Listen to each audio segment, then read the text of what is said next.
भी सूजन वगैरह आ गई। तो मैंने कहा नहीं, मुझे सिजेरियन ही कर दो, मुझे नॉर्मल डिलीवरी करवा के रिस्क वगैरह नहीं लेना है, मुझे नहीं लगवाना इंजेक्शन, मुझे नहीं करवानी नॉर्मल डिलीवरी, मुझे सिजेरियन करवानी है, मुझे यहाँ से जाना है। चलिए चालू करते हैं स्टोरी बताना। तो जैसे ही मेरी शादी हुई, शादी के 2 मंथ बाद ही मैंने कंसीव कर लिया था। और कंसीव करने के बाद ही कुछ ही टाइम जैसे बीता, 1 महीने बाद तो हमको पता चलता है। तो मैंने टेस्ट वगैरह किया तो मतलब कंफर्म हो गया था। उसके बाद मुझे इतनी ज़्यादा प्रॉब्लम्स स्टार्ट हो गई थी कि नोज़िया, वॉमिटिंग, ये सब कुछ की प्रॉब्लम इतनी ज़्यादा स्टार्ट हो गई थी कि बस सुबह उठते के साथ ही मुझे ऐसे हबकी वगैरह आती थी। और बस पूरा दिन खाना नहीं खाना और सोते रहना, नींद बहुत ज़्यादा आना। और सुबह रात को तो पूरी रात सोती ही सोती थी, ऊपर से सुबह उठती थी 9-10 बजे, और उसके बाद ना चाय पानी किसी तरह पीकर और फिर सो जाती थी। तो इतना ज़्यादा मुझे प्रॉब्लम थी, नींद बहुत ज़्यादा आती थी और वीकनेस बहुत ज़्यादा होती थी, इतनी ज़्यादा प्रॉब्लम थी। और मुझे इतनी ज़्यादा हम लोग को नॉलेज भी नहीं थी कि जाएं दवाइयाँ वगैरह ले लें। इन सब की दवाइयाँ भी आती हैं, डॉक्टर को जाके कंसल्ट करें, तो इस टाइप की कोई नॉलेज नहीं थी। इसके चलते मैंने बहुत सारी प्रॉब्लम्स फेस करी, और वो मैं ही जानती हूँ और मेरे साथ मेरे हस्बैंड जानते हैं कि नॉलेज ना होने के कारण हम दोनों लोगों ने कितनी ज़्यादा प्रॉब्लम फेस करी है। और कम से कम 4 महीने मैंने खाना बिल्कुल नहीं खाया। खाना खाने के लिए रोती थी, भूख लगती थी तो खाना खाने के लिए रोना आता था कि मैं क्या खा लूँ, मुझे क्या अच्छा लगे। तो पूरे 4 महीने किस तरह से गुजरे हैं, बहुत ही मुश्किल से मैंने गुजारे हैं। और खाना पीना मेरा एकदम से छूट गया। खाने के लिए रोती थी कि मैं क्या खा लूँ, और कुछ भी नहीं अच्छा लगता था। कुछ खाओ, कुछ अच्छा ही नहीं लगता था, तो इंसान क्या खा ले। तो पूरा 4 महीना मैंने कैसे गुजारा है, या तो एप्पल वगैरह खा लिया करती थी थोड़ा बहुत, और या तो दही मेरे को थोड़ा अच्छी लगती थी। तो गर्मी का टाइम था वो, और लस्सी वगैरह खूब आती थी, तो लस्सी वगैरह पी लिया करती थी। और इसके बाद थोड़ा कुछ अच्छा लगता था, या तो खिचड़ी अच्छी लगती थी, तो दही खिचड़ी थोड़ा बहुत खा लिया करती थी। और इसके अलावा या तो मेरा मन करता था या तो मैं साग वगैरह खाऊं, साग चावल, तो साग वगैरह मम्मी बना दिया करती थी, तो वो भी खा लेती थी थोड़ा बहुत। तो मतलब थोड़ा बहुत ही खाती थी, मतलब खाने को भूख लगती थी, लेकिन खाओ तो वो खाना अच्छा ही नहीं लगता था, वो अंदर जाता ही नहीं था। इतनी ज़्यादा प्रॉब्लम थी मेरे साथ। तो जैसे तैसे हमारे 4 महीने गुजरे। उसके बाद थोड़ा थोड़ा सा टाइम ठीक होने लगा, थोड़ी थोड़ी तबीयत में मेरी सुधार आई। तो सुधार ऐसे आई कि खाना थोड़ा बहुत मैं खाने लग गई, बहुत ज़्यादा तो नहीं खाना चालू किया। लेकिन नींद की सबसे ज़्यादा प्रॉब्लम थी कि मुझे नींद बहुत ज़्यादा आती थी, बहुत ज़्यादा नींद आती थी, कि बस ये था कि मैं पूरे टाइम सोती ही रहूँ। और पूरा दिन इतना ज़्यादा नींद, सुस्ती, बस यही सब रहता था, जिसके चलते घर का भी मैं कुछ काम नहीं करती थी। और घर का तो बिल्कुल भी काम नहीं करती थी, अपना ही मैं किसी तरह कर पाती थी, और घर का तो बिल्कुल भी नहीं करती थी, ना खाना बनाती थी, क्योंकि मसाला वगैरह की महक इतनी ज़्यादा मेरे को आती थी कि बस ऐसे मसाला वगैरह जैसी कढ़ाई में डालो तो ऐसा लगता था बस उल्टी हो जाएगी, बस ऐसा होता था। और मैं भाग लेती थी किचन से, फिर किचन में जाती ही नहीं थी। तो ऐसा मेरे साथ ये वाला हाल था, इतना ज़्यादा बुरा हाल था। तो फिर इसके बाद जब 4 महीने बीत गए, तो जैसे तैसे थोड़ा थोड़ा सुधार आया, तबीयत में थोड़ा सुधार आया। फिर डॉक्टर को भी हमने दिखाना चालू करा, लेकिन ये नहीं पता था कि स्टार्टिंग के 3-4 महीने अगर नोज़िया वॉमिटिंग की प्रॉब्लम हो रही है तो जाके डॉक्टर को दिखाएं, ये सब नॉलेज नहीं थी। ऊपर से फिर थोड़ा जिस एरिया में हम लोग रहते हैं तो वहाँ डॉक्टर्स वगैरह थोड़ा कम अच्छे हैं। तो फिर ये भी था कि कहाँ दिखाएं, अगर प्राइवेट में दिखाएं, यहाँ दिखाएं, वहाँ दिखाएं, कुछ ऐसा था। और मेरे को कुछ ज़्यादा नॉलेज तो थी नहीं, हस्बैंड को भी नहीं थी। तो इस तरह से करते करते किसी तरह टाइम मेरा बीता है। और 4-5 महीने जब धीरे धीरे निकल गए, थोड़ा बहुत हालात में सुधार आए, लेकिन खाना पीना प्रॉपर तब भी मैं नहीं खाती थी। और इसके बाद आयरन कैल्शियम की दवाइयाँ वगैरह भी स्टार्ट हो गई, तो वो सब भी लेने लग गई मैं थोड़ा थोड़ा। तो कभी लेती कभी नहीं लेती, बस इसी तरह से मेरा टाइम बीता है। फिर इसी तरह से टाइम बीतता चला गया, धीरे धीरे डिलीवरी का टाइम आ गया। तो डिलीवरी डेट 9 मंथ में दी हुई थी अल्ट्रासाउंड वगैरह में, जो हम अल्ट्रासाउंड वगैरह कराते थे उसमें 9 मंथ में डिलीवरी मतलब दी हुई थी। तो देखते देखते 10-15 दिन बढ़ते बढ़ते 10वां महीना लग गया। और फिर उसके बाद जब 10वां महीना लग गया, फिर वो भी धीरे धीरे जा ही रहा था। और डिलीवरी के कोई सिम्टम्स वगैरह नहीं लग रहे थे कि डिलीवरी कब होगी, ये सब प्रॉब्लम्स स्टार्ट हो गई थी। और डॉक्टर के चक्कर काटते रहे हम लोग। तो सरकारी हॉस्पिटल में यहाँ पर मैं दिखा रही थी खुद को, क्योंकि वाले जहाँ पर उस टाइम लेकर गए वहीं पर मैं गई और सरकारी हॉस्पिटल में दिखाया जा रहा था।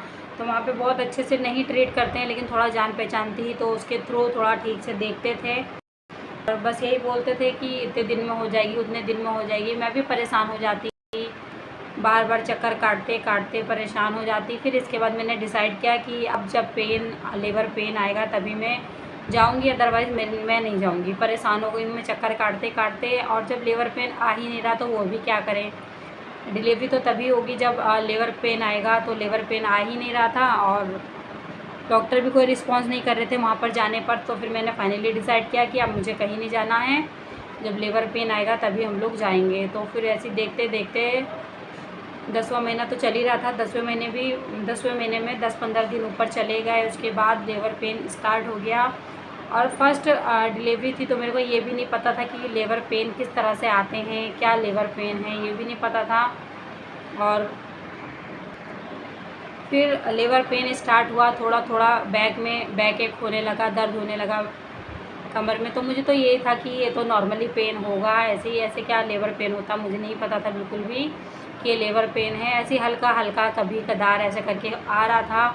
और उसके बाद देखते देखते शाम के 7 बजे तो इतना ज़्यादा पेन स्टार्ट हो गया कि बैक टू बैक पेन, जो लेबर पेन है वो आ ही रहा था, रुकने का नाम ही नहीं रहता। 2 मिनट, 3 मिनट, 5 मिनट पे और लेबर पेन आ ही रहा था। और हस्बैंड तो अपना अपना काम पर ही थे, घर में मम्मी, मैं और छोटी वाली नंद, हम इतने लोग थे। फिर जल्दी जल्दी लेबर पेन आना स्टार्ट हो गया। मम्मी पास में से एक दादी को बुला कर लेकर आई, तो उन्होंने चेक किया कि हाँ इनको लेबर पेन स्टार्ट हो गए, इनको लेकर आओ, बस इनकी डिलीवरी जल्दी हो जाएगी। क्योंकि जो लेबर पेन की जो ड्यूरेशन है वो बहुत जल्दी जल्दी आ रही थी, और बहुत जल्दी जल्दी कहते हैं आने लग जाती है, तो डिलीवरी का टाइम एकदम पास आ जाता है। लेकिन ऐसा कुछ नहीं था मेरे साथ। फिर इसके बाद शाम के करीब 7 बज रहे थे। बैग वगैरह ऑलरेडी मेरा पैक था, कुछ दिन पहले से मैंने अपना बैग वगैरह पैक कर लिया था। जो गवर्नमेंट हॉस्पिटल में हम लोग यहाँ पे दिखा रहे थे वो तो घर के थोड़े ही पास में ही था। और उसके बाद बस यहाँ पर हम रिक्शे से, मैं, मम्मी निकले, चाची सास वगैरह थी साथ में, और उधर से हस्बैंड भी आए। तो ये लोग सब मिलकर गवर्नमेंट हॉस्पिटल में पहुँचे लेकर मुझे।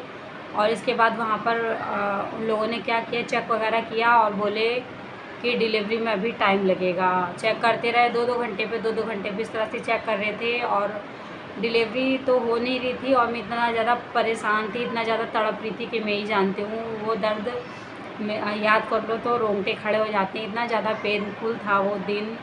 बस ये था कि एक एक पल नहीं बीत रहा था, इतना ज़्यादा प्रॉब्लम हो रही थी। और बस डॉक्टर तो यही बोल रहे थे, बस 2 घंटे और, 2 घंटे और, 2 घंटे और, ऐसे कहते कहते शाम के 7 बजे से सुबह के 3 या 4 बजे बोले कि 4 बजे तक डिलीवरी होगी। और उस टाइम तक मेरी हालत ऐसी हो गई कि एकदम पागलों जैसी, बाल ऐसे खुले हुए, कपड़े ऐसे कंडीशन में जैसे एकदम पागल इंसान होता है, उस तरह से मैं बिल्कुल हो गई थी। वो मैं ही जानती हूँ।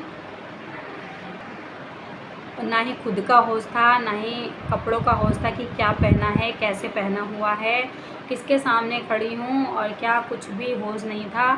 और बस 3 बजे के बाद मेरे को बहुत तेज़ गुस्सा आई। मैंने चिल्लाना चालू करा कि यहाँ कोई नहीं सुनने वाला है, यहाँ से लेकर चलो मुझे। हस्बैंड थे, खूब तेज़ से चिल्लाना चालू करा। मैंने कहा यहाँ का स्टाफ एकदम बेकार है, यहाँ पे कोई नहीं सुनने वाला है, यहाँ से लेकर चलो। इसी तरह खूब तेज़ से मैंने चिल्लाना चालू किया, गुस्सा करना चालू करा। हस्बैंड बोले ठीक है मैं लेकर चलता हूँ, परेशान मत हो, मैं लेकर यहाँ से चलता हूँ। मैंने कहा नहीं, तुरंत यहाँ से लेकर चलो, यहाँ कोई नहीं सुनने वाला है।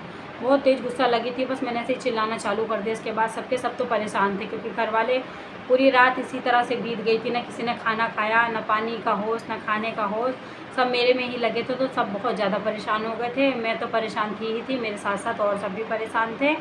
तो बस चिल्लाना मैंने चालू कर दिया कि यहाँ से तुरंत के तुरंत लेकर चलो। तो बस उन लोगों ने क्या किया कि वहाँ से जो गवर्नमेंट हॉस्पिटल था वहाँ से उन्होंने फ़ाइल वगैरह तैयार करी और ज़िले के हॉस्पिटल में मुझे यहाँ से इन्होंने रेफ़र कर दिया, रेफ़र कर दिया, यहाँ से भेज दिया मुझे ज़िले के हॉस्पिटल में। तो हमारा गोंडा ज़िला पड़ता है, वहाँ मुझे लेकर गए। तो लेकर जाने में मेरी ऐसी हालत हो रही थी, ऐसा लग रहा था कि जान निकल जाएगी। बस किसी तरह हम लोग वहाँ पर पहुँचे हैं। इतना ज़्यादा मैं चिल्ला रही थी जब वो पेन आ रहा था, तो इतना ज़्यादा मैं चिल्ला रही थी, तड़प रही थी कि ऐसा लग रहा था कि अब मरे तब मरे वाली सिचुएशन बस मेरे साथ थी। इतनी ज़्यादा हालत ख़राब थी और किसी तरह हॉस्पिटल के अंदर गाड़ी गई है, मुझे उतारा गया है, मैं वहीं बैठ गई हूँ, चिल्लाने लगी हूँ और इतनी बुरी कंडीशन मेरी थी। तो वहाँ पे लेबर रूम था जहाँ पर डिलीवरी वगैरह हो रही थी, तो वहाँ पर लेकर गए मुझे। हस्बैंड तो बाहर ही थे, तो मम्मी लोग मुझे वहाँ अंदर लेकर पहुँचे। डॉक्टर ने वहाँ पे जो डिलीवरी वगैरह हो रही थी, उन लोगों ने, जो डॉक्टर्स थे उन्होंने मेरी कंडीशन देखी और तुरंत मेरे को 2 इंजेक्शन लगाए, तो थोड़ा सा रिलीफ़ मुझे मिला। और उसके बाद थोड़ा सा रिलीफ़ मिलने से, रिलीफ़ क्या मिला, जो पेन का, लेबर पेन का जो ड्यूरेशन था वो थोड़ा सा देर में आना स्टार्ट हो गया। और फिर भी लेकिन बहुत ज़्यादा प्रॉब्लम थी। तो ऐसे देखते देखते डॉक्टर्स वगैरह ने कहा कि इनकी डिलीवरी करीब 10-12 बजे होगी दिन के। और सुबह 5 बजे हम लोग वहाँ हॉस्पिटल में पहुँच गए थे। और इसके बाद बस फिर भी पेन इतनी बुरी तरीके से आ रहे थे, ब्लीडिंग की भी बहुत ज़्यादा प्रॉब्लम थी, कपड़े इतने ज़्यादा हालत ख़राब थी मेरी कि मैं क्या ही बताऊँ। वो दिन याद कर लो भगवान, वो दिन किसी को ना दिखाए, इतनी बुरी हालत थी मेरी। और फिर इसके बाद वो भी डॉक्टर बार चेक कर रहे थे, वो भी कह रहे डिलीवरी अब होगी तब होगी। लेकिन प्रॉब्लम क्या थी, तो प्रॉब्लम क्या थी कि नॉर्मल डिलीवरी के कोई चांसेस ही नहीं लग रहे थे। मतलब और मैं इतना ज़्यादा दर्द से परेशान हो गई थी, क्योंकि जो सर्वेक्स का जो मुंह था वो ओपन ही नहीं हो रहा था। नॉर्मल डिलीवरी के लिए जितना चाहिए उतना वो हो ही नहीं रहा था। तो बस डॉक्टर वेट ही कर रहे थे कि जितना ज़्यादा लेबर पेन आता रहेगा तो शायद कोई कुछ चांसेस लगे उनको कि नॉर्मल डिलीवरी हो पाए। तो बस मैं बहुत ज़्यादा परेशान हो गई ऐसे देखते देखते। वहाँ पे सिजेरियन डिलीवरी का जो स्टाफ था वो भी आ गया। और इसके बाद मैंने कहा नहीं, मुझे नॉर्मल डिलीवरी नहीं करवानी, मुझे अपनी सिजेरियन करवानी है। और मैं चिल्ला भी रही थी, जब मैं इतना ज़्यादा दर्द से परेशान थी तभी से मैंने चिल्लाना चालू कर दिया था कि मुझे सिजेरियन करवाना है, मेरा सिजेरियन करवाओ। लेकिन घर वाले चाह रहे थे कि नॉर्मल ही हो जाए। और मैं बहुत ज़्यादा फोकस करने लगी कि नहीं, सिजेरियन करवा दो, सिजेरियन करवा दो। इस तरह से मैं बहुत ज़्यादा चिल्ला रही थी। तो डॉक्टर बोले चलिए ठीक है, तुम्हारा आप सिजेरियन कर देते हैं, तुम बहुत ज़्यादा परेशान हो और कोई चांसेस भी नहीं लग रहे हैं। और ऊपर से एक डॉक्टर ने चेक किया तो वो में भी सूजन वगैरह आ गई। तो मैंने कहा नहीं, मुझे सिजेरियन ही कर दो, मुझे नॉर्मल डिलीवरी करवा के रिस्क वगैरह नहीं लेना है। तो फिर मैं बस सिजेरियन पे अड़ गई। और बस डॉक्टर मुझे नॉर्मल डिलीवरी के लिए, एक जो नर्स वगैरह थी, तो मुझे इंजेक्शन देने वाले थे। तब तक मैं वहाँ से उठ के खड़ी हो गई। मैं नहीं, मुझे नहीं लगवाना इंजेक्शन, मुझे नहीं करवानी नॉर्मल डिलीवरी, मुझे सिजेरियन करवानी है, मुझे यहाँ से जाने दो। और मेरे चक्कर में मम्मी को भी डांट पड़ी। मम्मी कह रही अच्छा ठीक है चलो, तो मतलब ऑपरेशन ही करवा देते हैं। और मम्मी भी रो रही, हस्बैंड भी रो रहे हैं, चाची सास थी वो भी परेशान, सबकी एकदम से मैंने पूरी बैंड बजा रखी थी। अब मैं करती भी क्या, मेरी खुद हालत ख़राब थी। और फिर इसके बाद बस वो इंजेक्शन देने ही वाली थी, उन्होंने भर भी लिया था दवाई, उसमें भर ली थी इंजेक्शन में। और मैं उठ के एकदम से खड़ी हो गई। मैंने कहा नहीं मुझे नहीं करवानी है, मैं जा रही हूँ यहाँ से। आज तो हंसी आ रही है, लेकिन वो दिन सोच कर इतना ज़्यादा कभी कभी पेन था, मतलब इतना ज़्यादा वो पेन था कि पूछो नहीं। वो टाइम कैसे निकला है भगवान ही जानता है, और मैं जानती हूँ, मेरी फैमिली जानती है। और बस मैं वहाँ से उठ के खड़ी हो गई। इसके बाद डॉक्टर ने मतलब पहले मेरा ब्लड वगैरह टेस्ट कराया कि हीमोग्लोबिन इनका कम वगैरह तो नहीं है। तो हीमोग्लोबिन वगैरह ठीक ठाक था।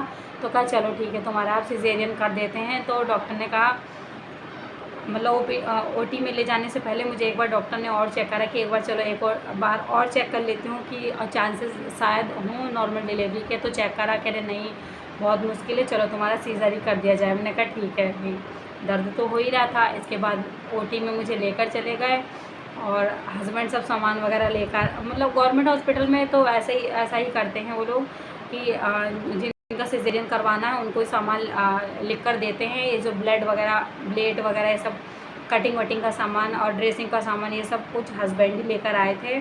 और बस ओटी में जाने से पहले मैं उनसे मिली हस्बैंड से, और बहुत ज़्यादा रोई भी मैं। और उसके बाद मैं चली गई ओटी में, और बाहर सब लोग बहुत वेट कर रहे थे, हस्बैंड भी बहुत ज़्यादा परेशान थे। और फिर इसके बाद ओटी में लेके गए और वहाँ पर मुझे लिटाया गया। और उसके बाद यूरिन का जो बैग वगैरह रहता है वो सब कुछ फिट किया। और बहुत सारी मशीनें वगैरह थी, और पहली बार सिजेरियन होने जा रहा था, इतना ज़्यादा डर भी लग रहा था। लेकिन एक बार जब एनेस्थीसिया जब दे देते हैं उसके बाद तो बस सब आराम पड़ जाता है, ऐसा लगता है बॉडी में कोई पेन है ही नहीं।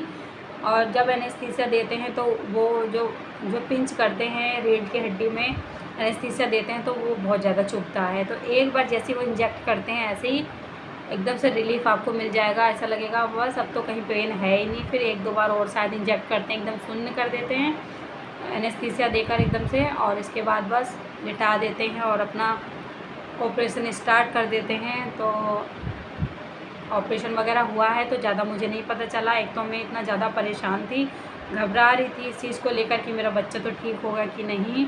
तो इसके बाद बस ऑपरेशन वगैरह हुआ, बच्चे को बाहर निकाला और डॉक्टर तो कुछ बताते हैं नहीं। तो मैंने पूछा क्या हुआ, बच्चा मेरा ठीक है। तो उसको अंदर ले गए, सफाई करने के बाद निकालने के बाद उसे तुरंत वो रोया भी नहीं, उसको लेके चले गए थोड़ा। तो बाद में उसे रोने का मुझे आवाज़ वगैरह मिली तो फिर मुझे ये मिला कि मतलब ये पता चला कि हाँ डिलीवरी हो गई है।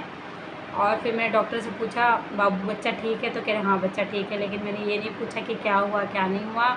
इसके बाद बाहर से हस्बैंड को बुलाया गया कि उनके हस्बैंड कौन है, उनको बुलाया गया। तो उनको बता बेटा हुआ है, मिठाई खाने के पैसे दीजिए, मिठाई खिलाने के पैसे, मिठाई वगैरह खाने के पैसे दीजिए। तो हस्बैंड ने बस वहाँ पे पैसे वगैरह दिए, बच्चे को बाहर लेकर गए। तो पहला बच्चा होता है और उसकी स्टोरी सब लोग बताते हैं कि मतलब बताते हैं कि इसने लिया उसने लिया, तो सब सुनकर बहुत अच्छा फील होता है। तो सबसे पहले बच्चा शायद दादी की गोद में गया था और उसके बाद बस उसके बाद तो मुझे पता नहीं है। और इसके बाद बस मेरा ऑपरेशन वगैरह हो गया, पट्टी वगैरह कर दी और इसके बाद बस बाहर मुझे शिफ्ट लेकर जा रहे थे। तब हस्बैंड बोल रहे हैं क्योंकि ओटी से थोड़ा काफ़ी दूर था रूम वगैरह, तो वहाँ लेके जा रहे थे शिफ्ट करने के लिए। तो हस्बैंड रास्ते में बोल रहे कि बाबू आया है बाबू आया है। तो सुनकर काफ़ी अच्छा फील हुआ, काफ़ी खुशी हुई। तो कुछ ऐसी थी मेरी डिलीवरी की स्टोरी। अब पूरा मैंने 23 घंटा 20 घंटा 20 21 22 23 ऐसे घंटा मैंने पेन को बर्दाश्त किया है, वो भी इतना ज़्यादा दर्द कि तुरंत आ रहा था। उसके बाद मेरा ये सिजेरियन हुआ है। तो कुछ ऐसी स्टोरी थी। अब क्या प्रॉब्लम हुई मेरे साथ पूरी जर्नी में मुझे ये नहीं पता चला। मैं काम वगैरह नहीं करती थी, कोई एक्सरसाइज नहीं करती थी, लेटी रहती थी। तो ये सब मैं जानती हूँ। और सबसे बड़ी बात क्या है, जो बच्चे का वज़न था वो थोड़ा ज़्यादा था, बहुत ज़्यादा भी नहीं था। 3.5 केजी का मेरा बेटा था। तो 3.5 केजी भी दिक्कत कर जाता है नॉर्मल डिलीवरी के लिए भी, ऐसी बात नहीं है। और लाइट वेट बच्चे होते हैं तो उनका बर्थ जो है थोड़ा इजी होता है, और थोड़ा हैवी बच्चे होते हैं तो नॉर्मल डिलीवरी के लिए मुश्किल हो जाता है। तो शायद यही सब कुछ रीज़न था। क्योंकि जो गवर्नमेंट हॉस्पिटल था वहाँ पे एक डॉक्टर ने चेक किया था तो बोले थे कि बच्चा थोड़ा हैवी है, इसलिए भी बहुत ज़्यादा प्रॉब्लम हो रही है, सर्विक्स नहीं ओपन हो रहा है, ये सब की प्रॉब्लम मतलब हो रही थी। तो हेल्दी वेट के कारण भी शायद मेरी नॉर्मल डिलीवरी नहीं हो पाई। और अगर नॉर्मल डिलीवरी मतलब कम वेट का बच्चा होता है, ज़्यादा से ज़्यादा 2.5 केजी 3 केजी, तो नॉर्मल डिलीवरी अच्छे से हो जाती है। और सबसे बड़ी बात यही थी मेरे साथ कि मैं पूरे अपने प्रेगनेंसी जो जर्नी थी उसमें मैं एक्टिव नहीं थी, क्योंकि मेरी तबीयत ही नहीं ठीक थी। सबसे बड़ी प्रॉब्लम मेरे साथ क्या थी, कहते हैं जो कूल लगना, तो वो मेरे साथ बहुत ज़्यादा थी कि मैं चल भी नहीं पाती थी। तो मैं घर का काम क्या करती, चलना दिक्कत था, झाड़ू लगाना दिक्कत था, पोछा लगाना दिक्कत था, तो मैं करती क्या। तो ये सब प्रॉब्लम्स के चलते पूरी जो मेरी 9 मंथ प्रेगनेंसी की जो जर्नी थी वो बहुत टफ़ थी मेरे साथ। और टफ़ ऐसी थी तो काम वगैरह भी नहीं करती थी, उसके चलते थोड़ा बहुत सुनना भी पड़ता था। और सुनना तो पड़ता था। और इसके बाद जब डिलीवरी हो गई तब ऑपरेशन से हुई डिलीवरी, तो तब भी सुनना ही पड़ा कि कुछ काम नहीं करती थी, इसलिए इनकी सिजेरियन डिलीवरी हुई। तो खैर मुझे कोई फ़र्क नहीं पड़ता भैया, जिसको जो कहना है कहते रहो। और सब कुछ अच्छे से हो गया था, बस इसी बात की खुशी थी। और सेकंड डिलीवरी में मेरी सिजेरियन हुई। तो सेकंड डिलीवरी सिजेरियन क्यों हुई इसकी भी मैं आप लोगों के साथ जर्नी जल्दी शेयर करूँगी। तो आप लोगों को कैसी लगी मेरी जर्नी ज़रूर बताइएगा। और चलिए मिलेंगे नेक्स्ट वीडियो में, नहीं तो ये वीडियो बहुत ज़्यादा बड़ी हो गई है। और मिलेंगे अपनी नेक्स्ट ब्लॉग में, नेक्स्ट वीडियो में। तब तक के लिए बाय बाय।